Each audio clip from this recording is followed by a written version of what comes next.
Hey there fellow creators, Ben here from Cinder Studios, and this week I am finally doing a tutorial that has been requested quite a lot over the years: how to photograph your artwork for prints and posting online. Stick around.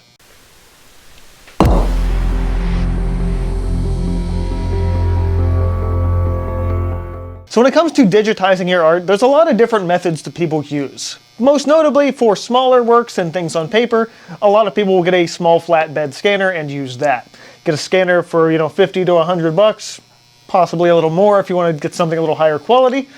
And that works for most people working on a smaller scale. But if you're working on wood panels, canvas, big long things like this aren't going to sit on a regular home flatbed scanner.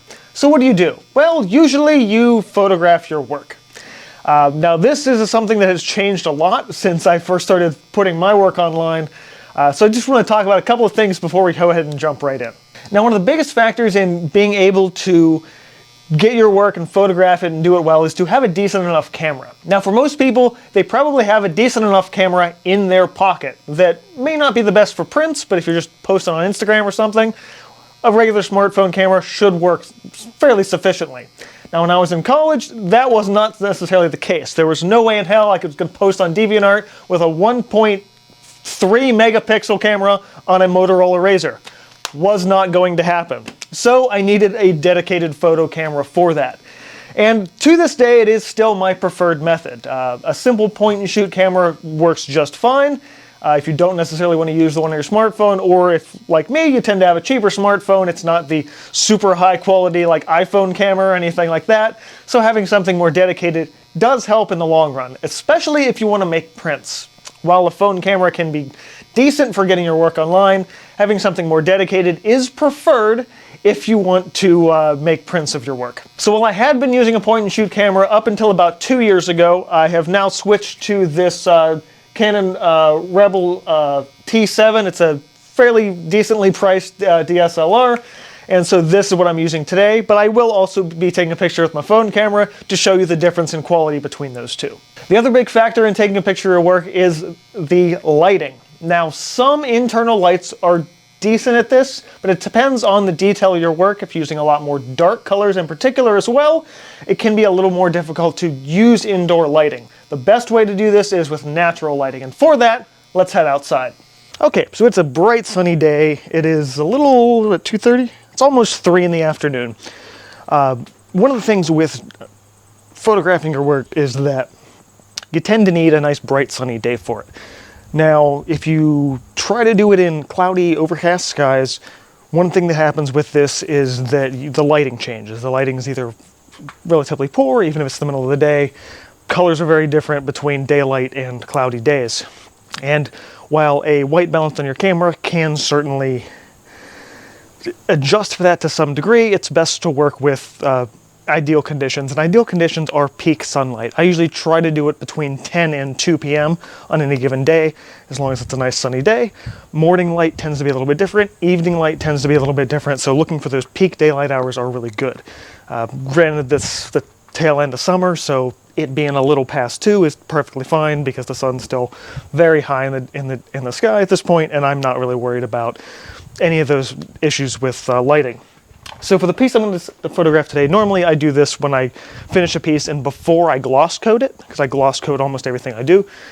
The reason I take the picture beforehand is because it tends to be a little more difficult to then get a picture with any kind of glare from a gloss, clear coat, or varnish. But I can't necessarily do that today because I am re-photographing a piece that I did, interestingly enough, in college.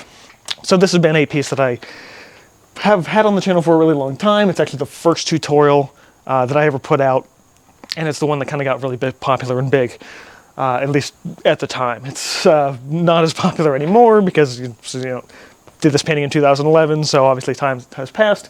But I definitely want to get some more prints of this made because it has been a very popular piece over the years, even though the original has never actually sold. So I'm going to go ahead and using this one. As you can see, in daylight, just with the video camera itself, we are picking up on a lot more color than it probably would show in the studio otherwise. Remember that if you're taking pictures of your work, that you can always adjust things later digitally, and we're going to, but it's easier to always tone down the color or make it a little bit darker than it is to artificially make things brighter. Artificially making things brighter on the computer usually tends to distort the image and make it undesirable and nothing like the original. So that's why we use daylight, and that's why we use, a bright sunny day like this. Laying the piece down, obviously I can see at this angle I'm probably going to have a little too much glare. So at this point I'm probably going to have to prop it up a little bit. Again, after I would have clear coated this, or before I would have clear coated this, would have been the ideal time to get the photograph. But again, more than 10 years old for this piece, so I have to do some adjustments. It's actually so bright today that it actually could very well be better to do this in the shade. Solid shade is always important if you try to take your picture with a tree. A lot of times you're going to get like a lot of cross-hatched shadows, stuff like that. So you want like edge of a building shadow if you're going to do something like that. But I actually should be able to do this just by propping it up. Now the first picture I'm going to get is actually going to be just on my phone. To get that one is to show you guys. Obviously, you got to make note that if you're standing in front of the piece and your shadow's in front of it, you're going to have to be off to the side, something like that. But phone cameras are decent enough that you should be able to snap yourself a quick, easy one if need be. But again, ideally it's much better to have a dedicated photo camera, especially if you're going for prints. So let me get something to prop this up with. Why not use the Cinder Block Studios Cinder Block, since it's actually a pretty good height for that. Now, when I get a picture of my work, I'm not necessarily going to frame it up with the camera, so the edge of my frame is the edge of the piece. That is something I always do later digitally. So I want to make sure to actually capture a bit further out. I usually capture a good few inches beyond the piece itself, and then crop that down later as need be. There we go. My screen brightness wasn't enough for me to see the detail here. Yeah, I'm actually getting a lot more light here. So I do have to angle it just enough to be sure and make sure I'm also not getting too much glare. I might actually have to move into the shadows for this. It is very, very bright. All right, that's pretty bright. I do think I want to move into the shade at least for one pic. This little edge of my garage is perfectly shadowed for this. Okay, so back inside now, we plug these into a computer and see if these pictures are actually worth anything at all, or have to go back out and try again. Okay, so now we've got a collection of images. This is the first one I did with the cell phone. Now, this is exactly the kind of thing I was talking about before with the glare. You can see not only is there all this glare, but there's all these color artifacts and everything in here. This picture is completely unusable.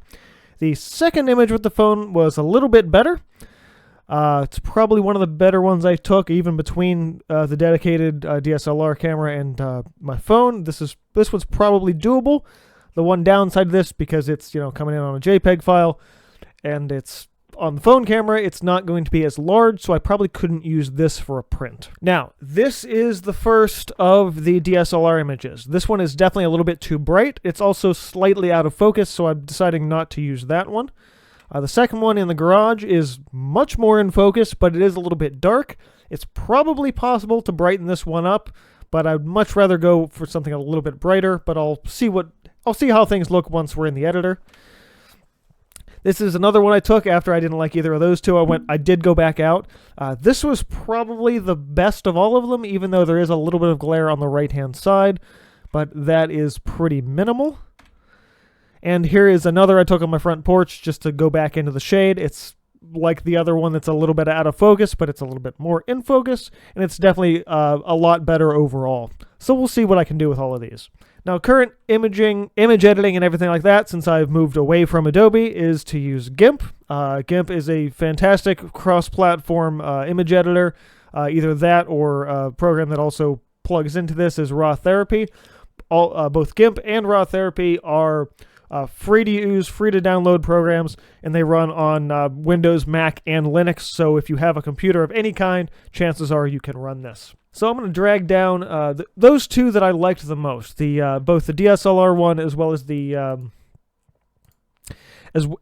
phone camera one. We're going to start with the DSLR camera image because again, it is going to be a little bit larger. This one in particular is 6,000 by 4,000 pixels, while the phone camera is a little bit smaller at 4128 by 2322. So if I was making something for a print, despite the fact that I have a little bit of glare here, one, I'd probably try about 4 more times to get a decent photo that I liked enough, but I would 100% be using the dedicated photo camera rather than my phone just for that higher image resolution. Now, when it comes to making these adjustments, again, it's going to be a little bit different for every program and everything like that. For GIMP, usually start with the 3D transform. This is really important because any kind of camera is going to create that little bit of distortion depending on how high you were standing. You probably weren't exactly perfectly level. So I tend to make sure that we are good in that regard. There's also this sort of central bulge, this fisheye bulge. This is just a natural thing that happens with the lens, especially if you're too close to your subject. For this, at least in GIMP, you want to go to Filters, Distorts, and Lens Distortion. This will allow us to kind of re-stretch that back up and pull that in. I mean, 2 extremes, it pulls the edges here or pulls them back, but we're just looking for it to be enough that I should probably move this away from my face over here in the corner that I'm thinking about it. So yeah, 2 extremes, to the left pulls it this way, to the right bulges it out more, but just a little bit more on that regard. But again, all of these geometric movements are notably important. As long as we're kind of close, that way when we crop things out, we should be fine. I'm going to go ahead and just stretch that out to the edges, away from that little border. Again, certain things like this, I wouldn't have it already framed when taking the picture, things like that. But the rest of that, I can transform and crop out. And now this is more complete, and now we'll go into some color adjustments. Color adjustments, obviously very important in any capacity. We're way too bright in this case, so we're going to go ahead and mess with that a little bit. Starting with the exposure level. Can dip that down a little. Black level helps kick up that contrast. That's actually pretty close. That feels pretty good. I feel like my color isn't absolutely perfect. Color temperature usually works for that stuff. It's a little bit warmer. Okay, I feel pretty confident with that. Again, there's still that little bit of a glare issue, so obviously if I was going for a print, I would go ahead and take another picture to correct that. But as far as if I was, posting this online somewhere or uploading it to a portfolio, I feel this is definitely quite acceptable. Definitely, you get all the colors, you get all the contrast to that. In theory, I could actually take the shadows and highlights a little bit further here. Pull the shadows in a little more. Dip the highlights so we're a little less intense.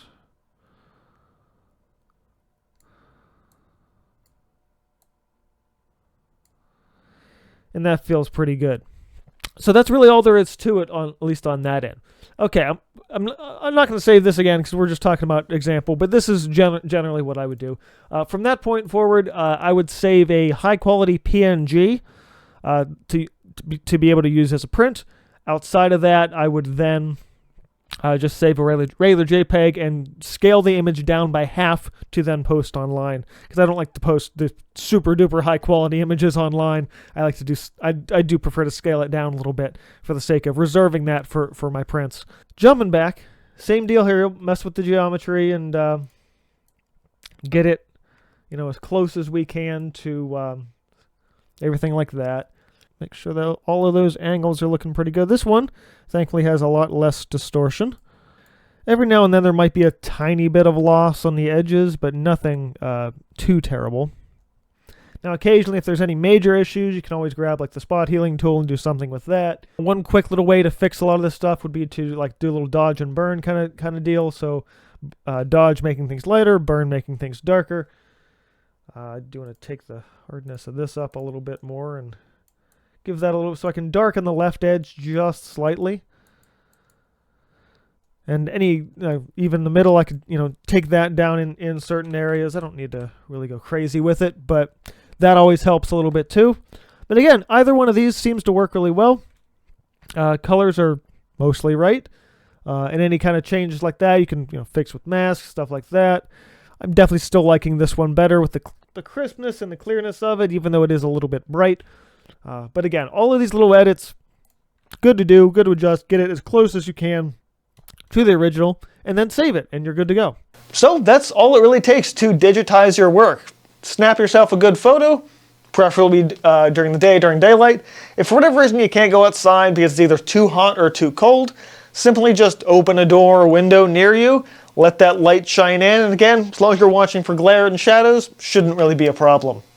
I tend to need to do this in the winter a lot more, especially when it's, 20 degrees outside, and it's like, well, it's a little cold, so instead of, freezing my butt off outside for a while, I'll just open my front door, set my easel up, oftentimes put my camera on the tripod to avoid the shaky hand problem that I have for a lot of pictures, and snap a picture that way. As long as you have enough light, that's the biggest factor. Whether you're using a phone or just a dedicated point and shoot or DSLR camera, make sure you're taking pictures of your work in enough light that you can always make those edits later on the computer.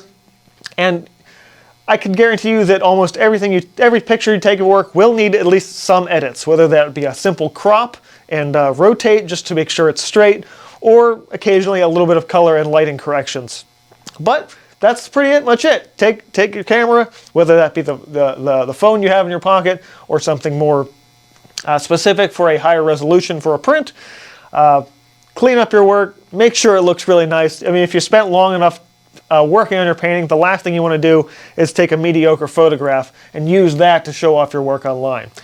Take a little extra time, clean up your image, post it, and make sure then that your work is presented in the best way that it can be. So for those of you that waited years and years and years for me to talk about this, thanks for your patience.